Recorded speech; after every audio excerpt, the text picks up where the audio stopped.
भारत के एक छोटे से गांव सुरजनपुर में एक गरीब मजदूर का बेटा राजू रहता था।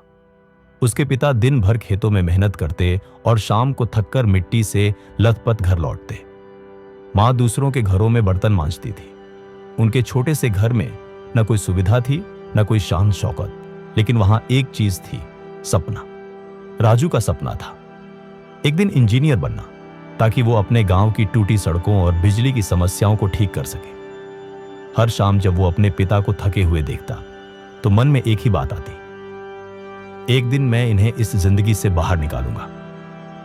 2 संघर्ष की शुरुआत। हकीकत से टकराव। राजू सरकारी स्कूल में पढ़ता था। वहां किताबें पुरानी थीं और क्लासरूम में पंखा भी नहीं चलता था। बच्चे अक्सर उसे गरीब कहकर चिढ़ाते, अरे राजू, तेरा सपना इंजीनियर बनने का, पहले जूते तो खरीद ले। वो हंसकर सब सह लेता, लेकिन अंदर से टूट जाता। कभी कभी उसे लगता कि शायद सब सही कह रहे हैं, लेकिन फिर अपने पिता के झुर्रियों भरे चेहरे को देखकर उसकी हिम्मत लौट आती। हर रात वो लालटेन की रोशनी में पढ़ाई करता। बिजली जाती रहती, मगर उसकी लगन कभी नहीं जाती थी। 3 गुरु का साथ। उम्मीद की किरण। एक दिन स्कूल में नए शिक्षक शर्मा सर आए। उन्होंने राजू की मेहनत देखी और बोले, राजू, गरीबी कोई कमी नहीं है। अगर तेरे अंदर कुछ करने की आग है तो पूरी दुनिया तुझे रोक नहीं सकती। शर्मा सर ने उसे पुराने नोट्स दिए, गणित समझाया और परीक्षा की तैयारी में मदद की। धीरे धीरे राजू क्लास का सबसे अच्छा छात्र बन गया। 4था पड़ाव। हार की सीख। 10वीं बोर्ड परीक्षा आई। राजू ने खूब मेहनत की, लेकिन नतीजा आने पर उसे सिर्फ 2nd डिवीजन मिला। वो टूटा, बहुत रोया। दोस्तों ने कहा, अब छोड़ दे, तुझसे नहीं होगा। उस दिन शाम को पिता ने उसका सिर सहलाते हुए कहा, बेटा, मजदूर का बेटा हूं, इसलिए हार मानना हमारे खून में नहीं है, फिर से कोशिश कर। इन शब्दों ने राजू के अंदर आग भर दी। उसने तय किया, अब की बार नहीं हारूंगा। 5 दूसरी कोशिश। संघर्ष से सफलता तक। 12वीं की परीक्षा के लिए उसने जी जान लगा दी। दिन में खेतों में पिता की मदद करता, रात में पढ़ाई।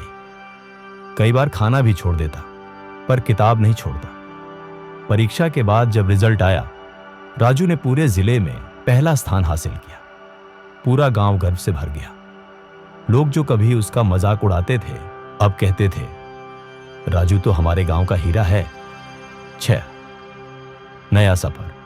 सपनों की ओर कदम। अगला लक्ष्य था इंजीनियरिंग कॉलेज में दाखिला, लेकिन फीस बहुत ज्यादा थी। पिता के पास इतने पैसे नहीं थे। राजू ने हार नहीं मानी। उसने एक NGO में आवेदन किया और अपनी कहानी बताई। उसकी मेहनत और लगन देखकर संस्था ने उसकी पढ़ाई की पूरी जिम्मेदारी उठाई। राजू शहर गया। वहां की तेज जिंदगी और बड़े बड़े सपनों के बीच भी उसने गांव को कभी नहीं भुलाया। 7 संकट और मोड़। हिम्मत की परीक्षा। कॉलेज के 3रे साल में उसके पिता बीमार पड़ गए। राजू को कॉलेज छोड़कर गांव लौटना पड़ा। कई लोगों ने कहा, अब सब खत्म हो गया, लेकिन राजू ने अपने पिता के इलाज के लिए ऑनलाइन काम करना शुरू किया। वो ट्यूशन देता, छोटे प्रोजेक्ट्स बनाता और पढ़ाई जारी रखता। धीरे धीरे उसने फिर से ट्रैक पकड़ा। 8 विजय। मंजिल की प्राप्ति। 4 साल की मेहनत के बाद राजू ने इंजीनियरिंग में गोल्ड मेडल हासिल किया। जब वो डिग्री लेकर मंच पर खड़ा था, उसकी आंखों में आंसू थे। उन्हीं आंसुओं में बीती सारी रातें संघर्ष और उम्मीद की चमक थी। वह अब एक बड़ी कंपनी में इंजीनियर बन चुका था, लेकिन उसने अपने गांव को नहीं भुलाया।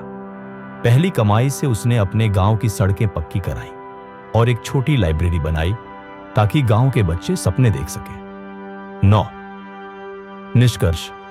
लौटता हुआ नायक। कुछ सालों बाद जब राजू गांव आया, तो बच्चे उसे राजू भैया कहकर घेर लेते।